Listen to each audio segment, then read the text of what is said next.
Alright, the first thing you're gonna do when making noodles is this is all flour right here, so you're gonna kind of make it into some sort of well. I don't know if my camera is picking that up, but it's kind of hard to see, so I already have these eggs over here, which are prepared. So what you're gonna do is just pour these in, and then you're gonna basically whisk them together. You don't have to use an actual whisk, but you're gonna use a fork. You're just gonna whisk it.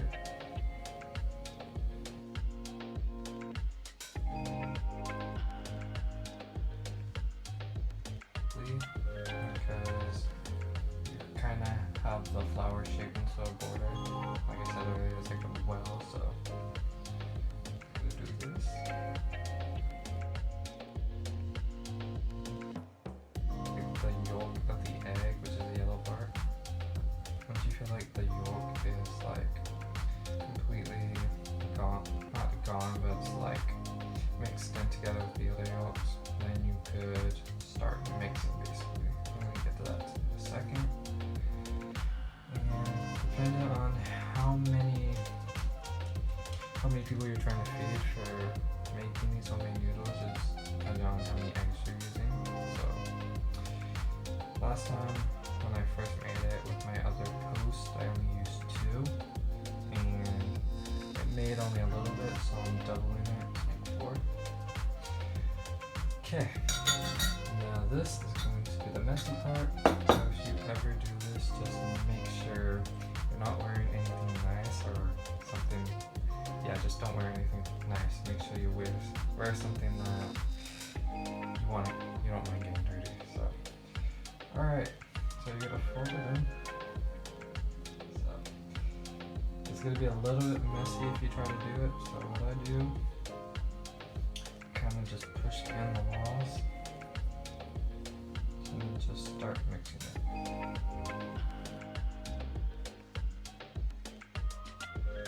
For sure. But,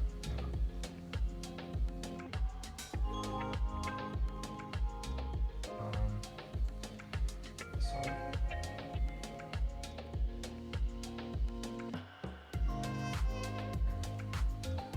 the tip of your fingers. Oh yeah, that's very important. Make sure you use the tip of your fingers to mix it.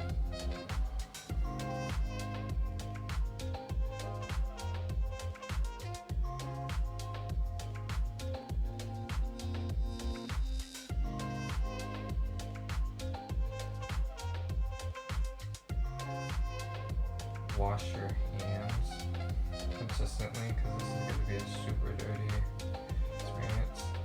To let you know, this is my second time trying to make this, so I haven't really tried like doubling what I did last time.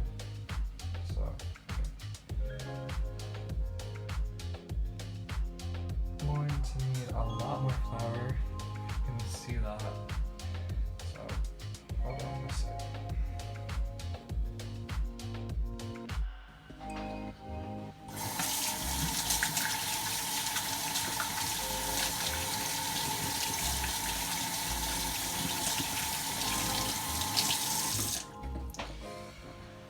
Alright, so you're definitely going to need a lot more flour. So,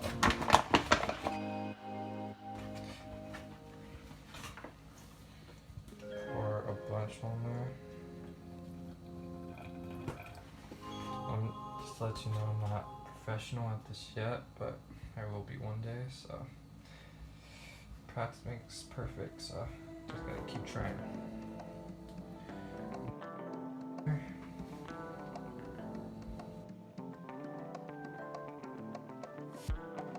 Tips of your fingers to mix it all together.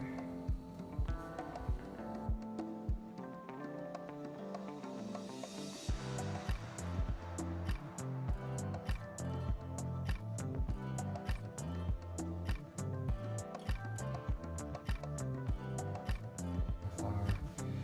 Making this dough, it's gonna require a lot of flour, so just be aware of that if you ever try to make this. So just gonna pour the rest of this flour in here. More flour. So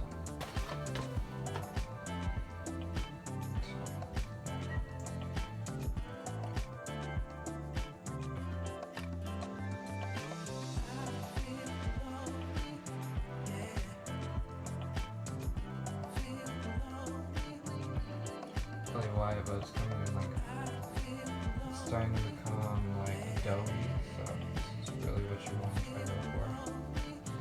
I'll actually remove it next time so that you guys can actually see.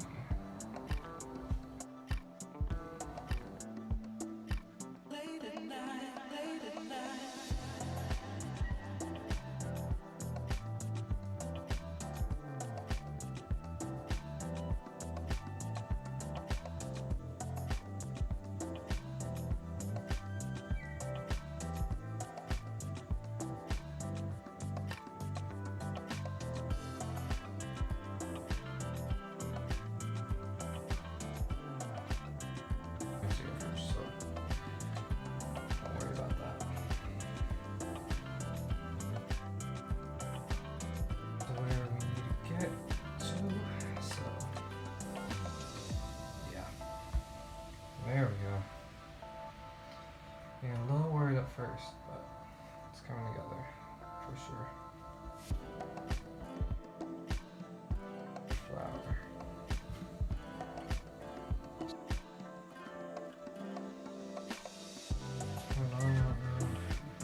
pick it up. But at this point on, you're gonna knead the dough. So you kind of want to go in and push it so that you mix it all together.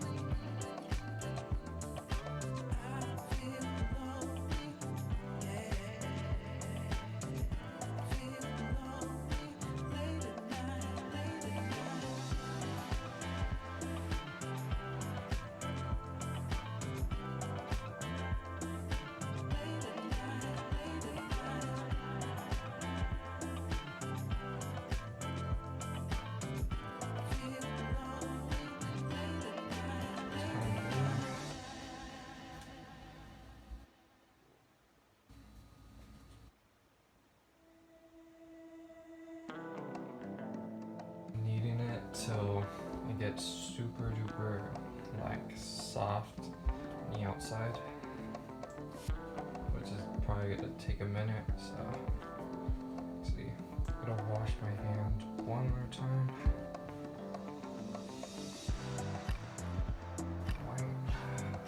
Jeez. Okay.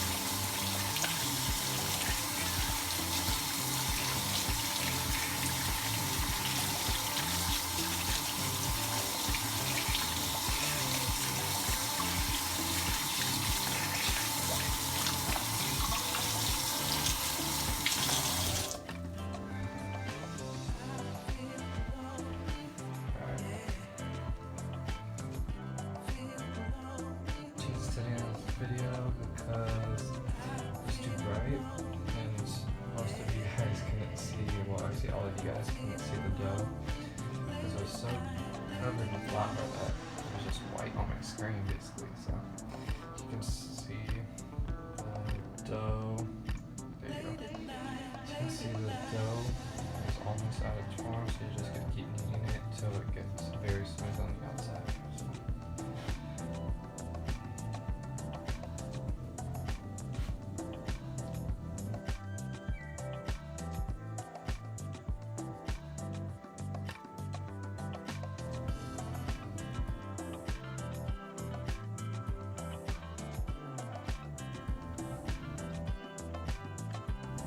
Get a little bit more flour.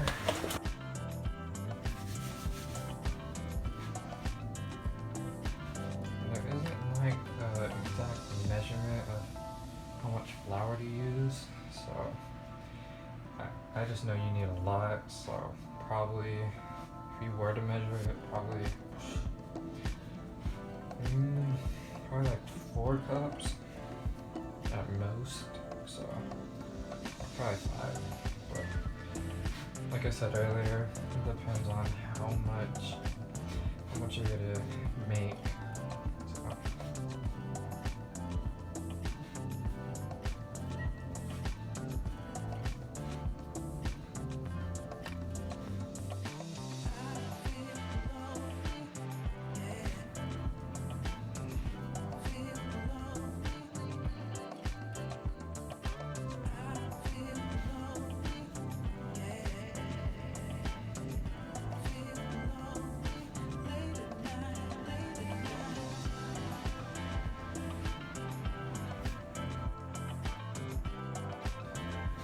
when kneading it, make sure you use like the top palm of your, basically the palm of your hand,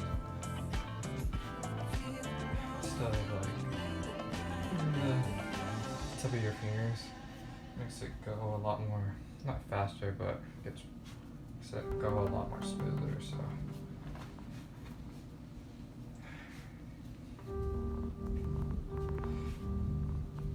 Just knead it and then fold it. If you need a process to help you remember what I'm doing, just knead it and then fold it. So that's almost where we need it to be. So, and yes, this is a lot of work. So since it's my second time using it, it's a lot of work, but it's definitely fun to do. And it comes out so good because it cooks a lot faster since the dough is kind of already like, I guess you can say raw. So.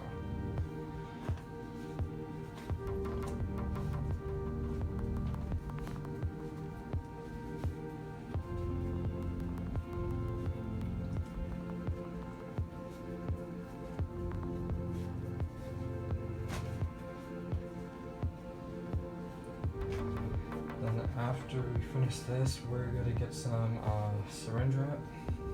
It's like this clear plastic wrap. You're gonna put it around this, and we're gonna have it sit in the refrigerator for a good 30 to 40 minutes. And if you guys don't have syringe wrap, plastic, just normal like plastic wrap would work. But you have to make sure it's like tightly secured in there because the dough will dry out along the edges, and you do not want that. It messes up, especially when you're cutting it. It messes up the texture of it when you cook it. So yeah.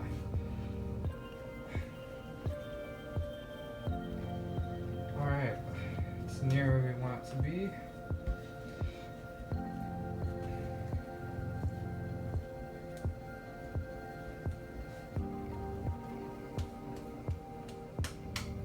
When you hear that sound, that means it's basically, well, it's smooth, then the dough is basically ready, or it's prepared for you to put it in the syringe wrap. So I'm gonna go get that real quick. I'll be right back. Alright, next we are going to make my Alfredo sauce. So first thing we're gonna do is add, well, before I do this, we're tripling the recipe. So if y'all know how to do math, you guys will understand this, but we're gonna add 3 sticks of butter just to keep you in mind. We are tripling this, so for one recipe it'll just be 1 stick of butter, which is a 1/2 cup. And if you want to know the measurements for butter, is 1 full stick is a 1/2 cup, and then 2 is a cup, and then down from there. We're gonna add that. We're gonna add 6 tablespoons of minced garlic. Minced or chopped, it doesn't matter. I'm adding chopped garlic. That's 1, 2, 3, 4, 5, 6. You're gonna let the butter melt first, and then you're gonna combine it. So what I'm gonna be using first, I'm gonna use a whisk. Put stuff together. You're also gonna need to use a wooden spoon as well. So combine that.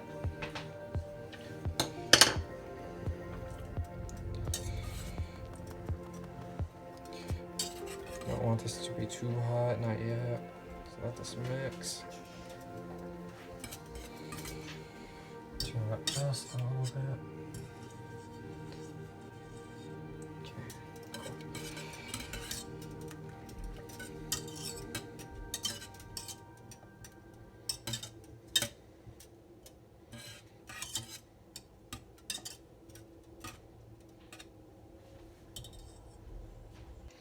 Alright, now you can see that the butter is completely melted, and then butter and the garlic are mixed well together. So the next thing you are going to add is, well, first I want to kind of add the heavy whipping cream. You could add, some people add the Parmesan cheese first, but I add the heavy whipping cream because the cheese is going to make it super thick and you're going to need such more liquids. Let's turn that down so you don't burn it. So you get a glass measuring cup, and for one single recipe it's just going to be 1 cup. But since we're tripling this recipe, we're going to be adding 3 cups of heavy cream. Alright, so this is like 2 cups right here. Add 1 more cup.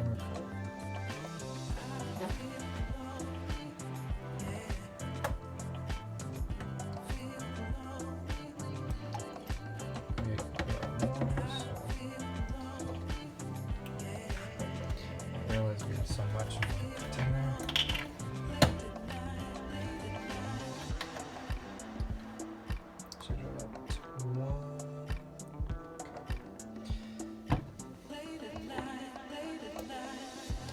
There you go. Now you're just gonna mix it.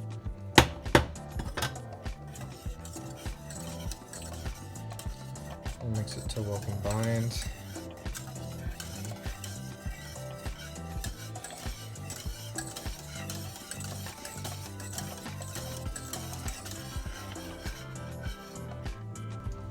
Alright, now they are all mixed in well together, and now what we're going to do now is add the cheese. So, it calls for one recipe, it's just going to call for 3/4 cup, and since we're tripling it, we're going to be using 2.5 cups. And you don't always have to be exact with the measurements because when you're cooking, it's not like baking where if you add too much or too little, it messes it up. But when you're cooking, you can add just a little bit more because that's kind of my secret when I make this. So let's wait for this to heat up a little bit. Turn this up just a little bit, not too high. You don't want to burn the bottom of the pan. So that's a great tip actually. When you make this, don't have your pot or don't make sure the burner's not all the way high. Keep it at a low medium. So kind of like that. Yeah, definitely gonna need more.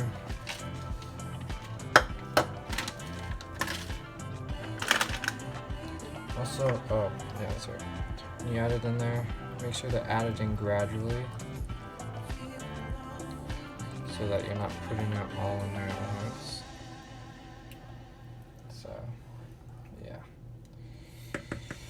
I'm gonna change to the spoon because it's about to get really thick. I'll change in between the spoon and the whisk. So, because with the whisk, it's gonna, with certain types of cheese, it's gonna stick to it, and it's just like a whole mess. So, you're gonna have to wait every time you add in the cheese, which I did not do this time. So you gotta wait a little bit every time you add it in because the cheese has to melt. It doesn't just melt instantly. So just wait a good, I say 30 seconds every time you add in the cheese. So we're gonna add in the rest of it.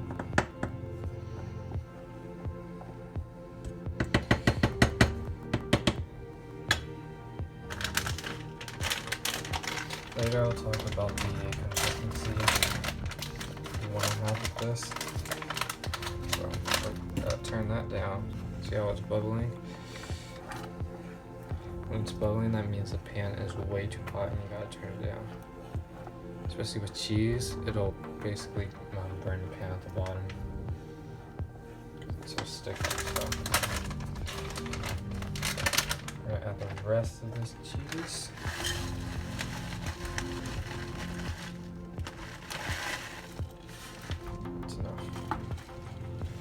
was like 2.5 earlier. Well, 1.5. It's like 2. Oh my goodness. Okay. Okay. Yep. That was my fault. I did not see that. So.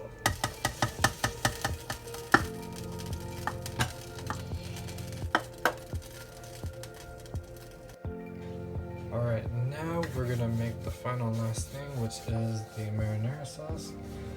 So, what you're gonna start off with, you're gonna heat the pan. Make sure it's at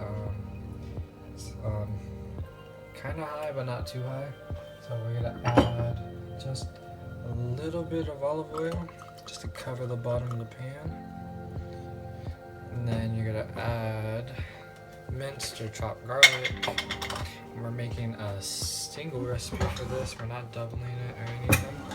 So let me get a spoon. We'll add only two cloves. They call it cloves. Cloves of this. I gotta turn this down.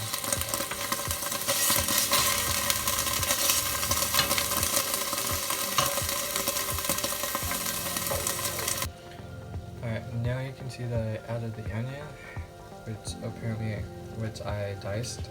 So when dicing onion or cutting onion in general, you're gonna get rid of the skin, which is the outer part. You're gonna get rid of the first layer, because the first layer is kind of like, it's been like light against the skin, and you kind of just want to like get rid of that, so you don't have any of that flavor or texture in there. So we're just gonna let this saute for like a good 5 minutes, and we are going to add the tomatoes. Well, I use Roman tomatoes, which are smaller tomatoes. I'm gonna add the Roman tomatoes and the tomato sauce and just add everything together, and we're gonna simmer this for 40 minutes. First, like I said, I'm rambling just a little bit, but we're gonna let this simmer for 5 minutes.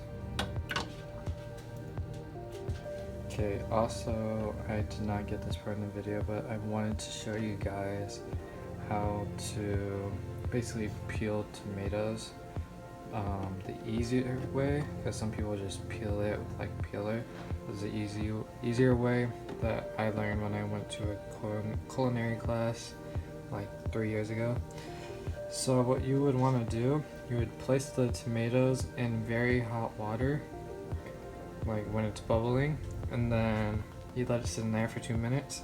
After that, you take it out, put it in some really cold ice water, and then it'll peel off easy after you do it. So yeah, just a quick tip. Now cut these tomatoes. So if you're wondering why they're sitting in this water, it's usually because we have to peel them, and some people use potato peeler usually to peel them, which is the hardest way to do it. But the easier way to do it is you get a pot, you make sure it's really hot with the water, make sure you steam it to where it's bubbling, and then you let the tomatoes sit in there for 2 minutes. And then after you do that, take them out, and before you take them out, make sure you have a bowl of very cold water with ice ready, and then you would place them in here. So now you can see like it comes off like super duper easily, so it makes it like less of a time consuming thing to cut them. So yeah, just a little tip if you ever if you ever try to do this. So yeah.